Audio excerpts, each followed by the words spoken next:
Okay, so today I want to show you how to go about the peer review process. Last time we were in class, almost all of you joined in to Peergrade, and most of you have uploaded your rough draft that was in MLA format. So now what I want to show you is how to move to the next step, the actual peer reviewing. So I've created a student called Fake Student, and I'm going to go ahead and log in as that student. And when I log in, I see my class. So I'll go to this class here. Okay, and I'm going to look at this assignment here. And it says give feedback on alternate ending to chapter 5. So I'm going to click give feedback. Okay, and it says review your peers' work. You're going to see someone else's paper. So then I'm going to look in here and I see I have Dingji's paper. So I'm going to go ahead, and the first thing I'll do is I'm going to go ahead and read through it. Okay, and I can see that she's got between 1 page and page and a half. One thing I do notice, she has these 5 words here, but they're not highlighted in there.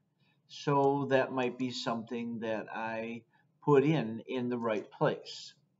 So your feedback is the same as the rubric that we're using. So question 1, the opening catches the reader's attention.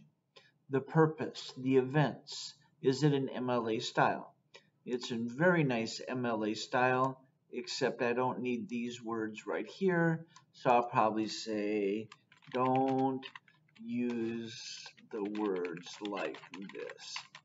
Just use in the composition and highlight them. Okay, and let me get that spelled correctly. And then I'm going to go through, and as I read through the paper, okay, I'll look for things that could be improved. Okay, it has fully developed detail. Okay, feelings, thoughts. I might say, you're not telling enough of black dogs' emotions. Okay, you're not telling enough of black dogs' emotions, but I like how you told about moonshadows' emotions. And I'll look to these different points and I'm going to give feedback. Probably 2 to 3 or 4 sentences is enough. Okay, style. Is it fluent and understandable?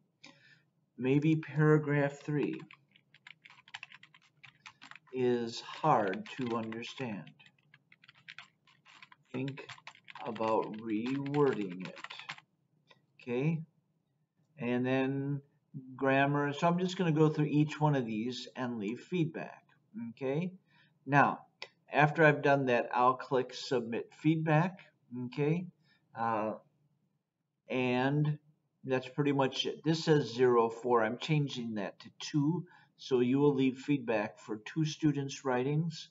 And then you're going to look at the comments that people left for you. And then you're going to use those comments to help guide what you are going to do.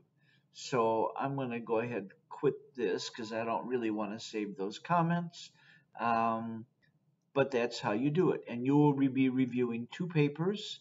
And after you review, you can look at the comments that people look for you. Use those comments to guide and help improve yourself. The most common mistake that we're going to see is going to be verb errors, and especially putting verbs into the correct past tense. Okay, guys, let's get ready and start peer reviewing.